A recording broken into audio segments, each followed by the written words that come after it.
Le grand entretien avec Pierre Lousteau, qui est directeur général de Aremis France. Bonjour Pierre Lousteau.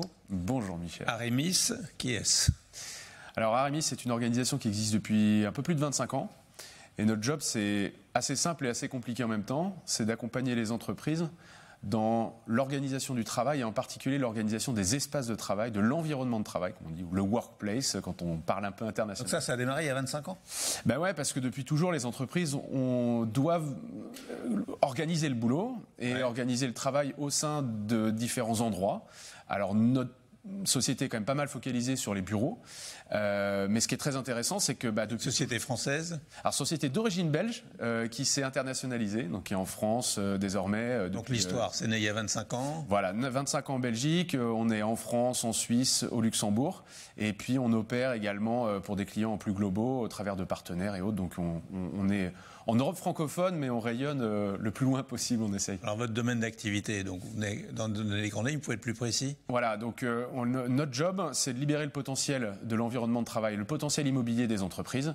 Et donc ça réside en quoi? C'est une combinaison de métiers, et c'est là où le job est vraiment passionnant. C'est qu'on va mêler la connaissance du travail et la manière dont travaillent les entreprises. Donc il y a le facteur humain et l'organisation du boulot, les lieux où est opéré le travail, et puis tous les services, qu'ils soient humains ou digitaux, qui vont permettre à une entreprise d'organiser tout ça, de l'opérer, de le suivre, et relier ça à la performance générale de la boîte. Alors, quels services vous proposez? Comment ça fonctionne? Alors, on est une société qui est principalement structurée autour d'une activité de conseil et d'accompagnement opérationnel. Donc, on va être vraiment le sparring partner des dirigeants d'entreprise et des responsables d'immobilier d'entreprise pour les conseiller dans les bons aménagements de bureaux, la bonne manière d'organiser le travail en ce moment entre le travail à la maison, le travail au bureau et autres, et le design de services pour que tout ceci fonctionne bien. Et également, dernier point, tout le processus d'accompagnement à la digitalisation de ces métiers-là et de pilotage de l'information immobilière de l'entreprise. Le digital a changé beaucoup de choses?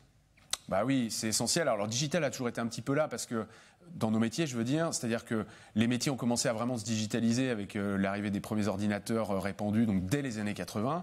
Et en fait, c'est pour ça aussi qu'on existe depuis 25 ans. C'est que depuis les années 90, on met déjà en place des logiciels qui permettent aux entreprises d'organiser leurs espaces, de connaître leurs mètres carrés, savoir où sont les gens et de piloter un petit peu la performance de tout ça. Depuis, ça s'est énormément accéléré. On parle d'objets connectés, on parle d'énormément de logiciels qui sont à la fois en aide à l'entreprise pour piloter l'activité, mais également un outil pour les collaborateurs pour travailler de manière beaucoup plus efficace et quelque part être intégré à l'entreprise même quand ils n'y sont pas. Comment vous avez développé votre savoir-faire?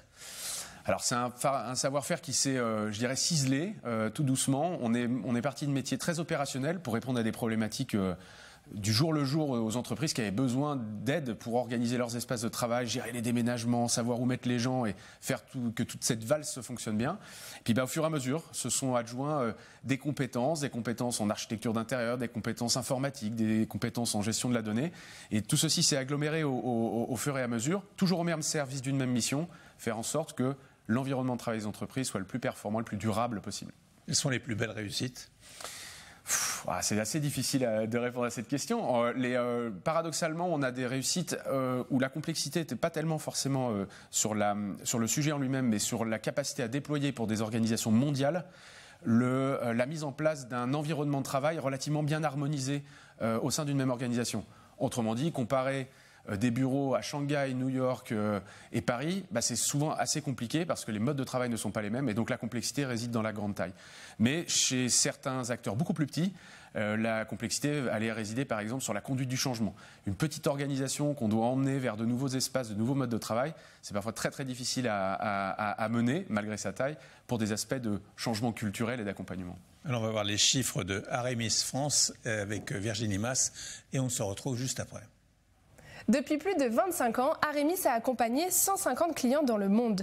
Avec ses 130 consultants, Aremis a fait voyager son savoir-faire et s'est exporté dans 4 pays, en France, en Belgique, en Suisse et au Luxembourg et bientôt en Allemagne.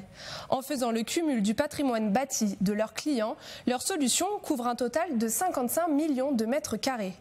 En 2021, le leader européen du conseil en gestion de l'immobilier et de l'environnement de travail a réalisé un chiffre d'affaires de 18 millions d'euros. Alors vous avez beaucoup de professionnels qui travaillent avec vous, 150 consultants? C'est ça, sur les 4 pays que je vous ai cités précédemment. Alors, ça, ce sont les compétences internes d'Aremis. Mais comme on se positionne en tant que société et en tant qu'intégrateur d'expertise, on ne prétend absolument pas les avoir toutes en interne. Et d'ailleurs, ce n'est pas forcément une bonne chose. Et donc, on développe énormément le travail en écosystème. C'est-à-dire qu'on va travailler avec des partenaires qui, eux, vont être super spécialisés sur certaines thématiques. Je ne sais pas moi, la transformation des organisations, la conduite du changement, les objets connectés, que sais-je encore. Et donc, on va, pour le service de nos clients, agglomérer ces compétences et produire un accompagnement vraiment personnalisé grâce à cet écosystème. Quels sont les professionnels qui travaillent avec vous donc, quels sont les métiers qui vous accompagnent? C'est là où c'est assez génial, et c'est toute la difficulté de notre métier, c'est de combiner des profils très différents. Je vous le disais tout à l'heure, il y a des architectes d'intérieur, on va avoir des dessinateurs, on va avoir des développeurs informatiques, on va avoir des chefs de projet, on va avoir des responsables techniques de bâtiments. Bref, toutes ces compétences qu'on doit un petit peu mettre en musique au service de... Vous constituez l'équipe en fonction du sujet à traiter. On part des problématiques de nos clients et c'est la posture qu'on se doit d'avoir quand on fait du conseil, c'est qu'on doit essayer de comprendre comment fonctionnent les organisations. Et une entreprise de l'automobile ne fonctionne pas pareil qu'une entreprise du secteur informatique et encore. Et donc on doit comprendre là où sont les pain points, les points de douleur, et pour imaginer un dispositif qui leur permette de répondre à leurs problématiques. Donc oui, on compose, on a des recettes, mais on doit toujours s'adapter à nos marchés. Quelles sont les valeurs de l'entreprise ?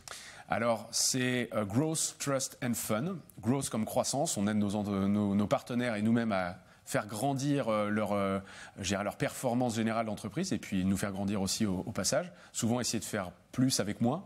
C'est le côté un peu frugal qui est extrêmement important quand on s'arrête de la matière immobilière. Trust, dans le conseil, si on veut durer encore 25 ans de plus et encore, la confiance, on se doit de délivrer. C'est un gage de longévité pour nous. Et fun, on essaye, et en interne et dans nos projets, de ne pas toujours trop se prendre au sérieux, même si on traite de sujets sérieux, et essayer de s'amuser dès qu'on le peut dans nos projets. Vous avez des clients qui sont avec vous depuis longtemps ? Ouais, notre premier client qu'on a dû signer en 93 ou 94 est toujours là. Donc on en a perdu.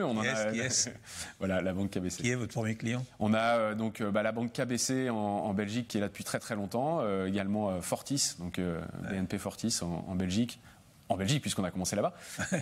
Mais les clients sont essentiellement quoi, des banques, des entreprises? Alors non, en fait, toutes les entreprises qui ont quelque part des bureaux vont avoir des sujets à traiter sur lesquels on va pouvoir les aider.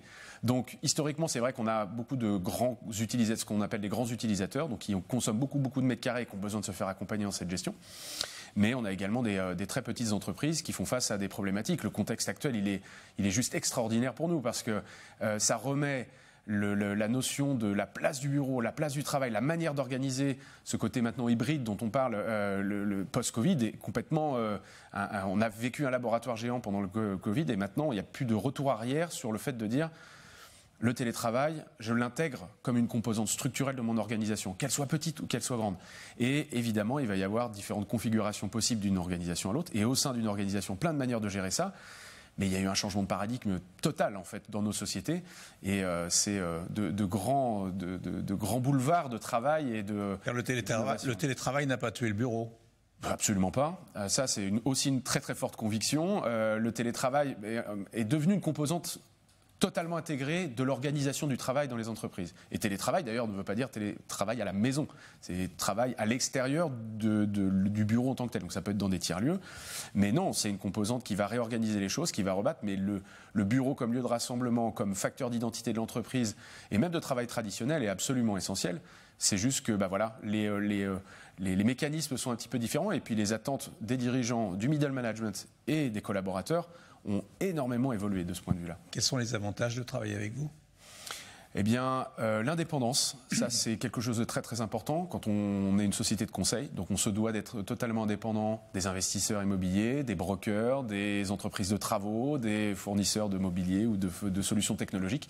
Donc l'indépendance qui nous permet d'avoir une approche du conseil qui est de conviction. Ça, c'est une valeur aussi essentielle. Le consulting de complaisance, c'est quelque chose qui est très répandu dans tous les milieux. Donc, on a tendance un petit peu à l'ouvrir, quoi.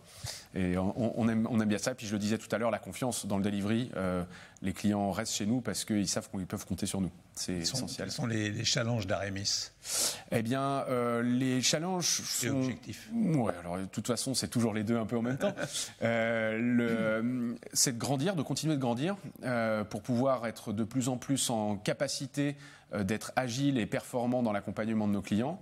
Et donc la société, on envisage d'ouvrir dans d'autres pays, on envisage de recruter de plus en plus de talents, jeunes et moins jeunes, car dans le conseil et dans l'innovation de services et autres, ce sont les talents qui constituent l'entreprise, qui la font avancer, qui la font réfléchir. Et donc recruter toujours plus de jeunes pousses et de moins jeunes pousses qui nous feront continuer de grandir. Ouais. Merci beaucoup. Merci Michel.